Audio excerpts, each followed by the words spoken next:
the U.S. Consumer Price Index, which measures inflation at the retail level, climbed 0.4% last month, pushed up by rising gas prices and marking the biggest gain in more than 2 years.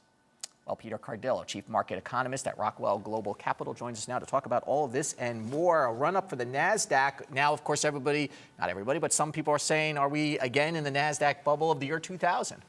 No, it's certainly not the same as the year 2000. It's a different situation totally.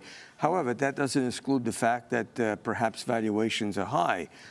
Basically, what we saw today was the market responding to a Fed that's on track to raise interest rates this year, but in a very slow manner. And that simply means that, we'll probably get one rate hike this year, then following maybe one or two next year. So basically, what are we looking at? We're looking at a Fed that's going to raise rates and not going to be aggressive. So that's still market friendly. Yeah, Janet Yellen, the chair of the Fed, said yesterday it is better for us to look at the path of raising interest rates and not the date. And is that what you're talking about? Maybe one hike now, and the how much of the hike should we expect going forward? Like half a basis points? I would probably think that they're looking at 25 basis points, and then maybe another 25 basis point, perhaps in January, February of 2016. And they'll continue to assess the economy. Does Greece weigh on the Fed at all? Some economists tweeted out yesterday that we'd get an interest rate hike faster if there wasn't such concern about Greece in Europe. I concur with that. But, talking about Greece right now, things look rather bleak, No deal as of yet. Another emergency meeting on Monday by the Eurogroup. Possibility that the banks may not even open on Monday because of liquidity problems. But, and of course, the fear of a run on the banks, obviously.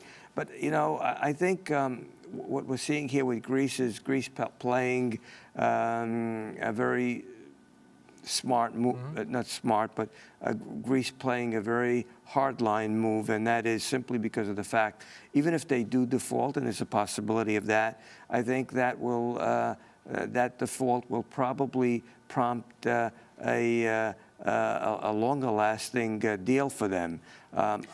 Jim Cramer on CNBC asked a good question today. Who lost Greece? And he's going to say Germany lost Greece, and because of that, Germany is not going to want to go down that path. I mean, they're playing a game of chicken, and then Greece may be able to pull itself out of it. Let me ask you about inflation. Consumer Price Index up 0.4%. When you take out energy, which we actually buy, things like gasoline, it was only up 0.1%.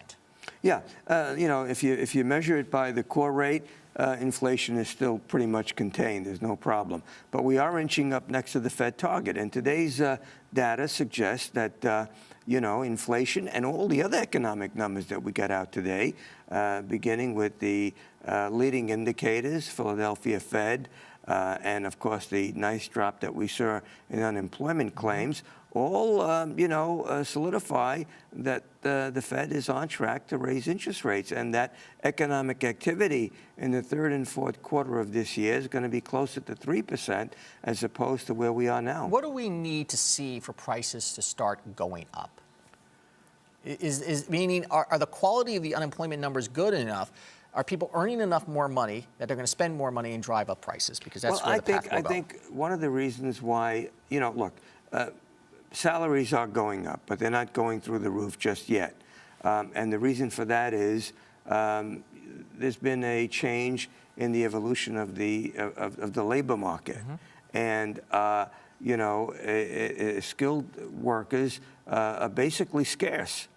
And that's why we don't see, jobs creation in excess of, let's say, 300,000 per month.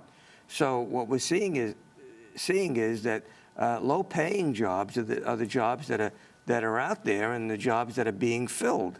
And so I don't think we're ever going to see a tremendous rise in salaries. Now, we will see increments, obviously, but are we going to see the salaries rise like we saw 15 or 20 years ago in terms of economic activity? I don't think so. Okay. Peter Cardillo, thank you. My pleasure.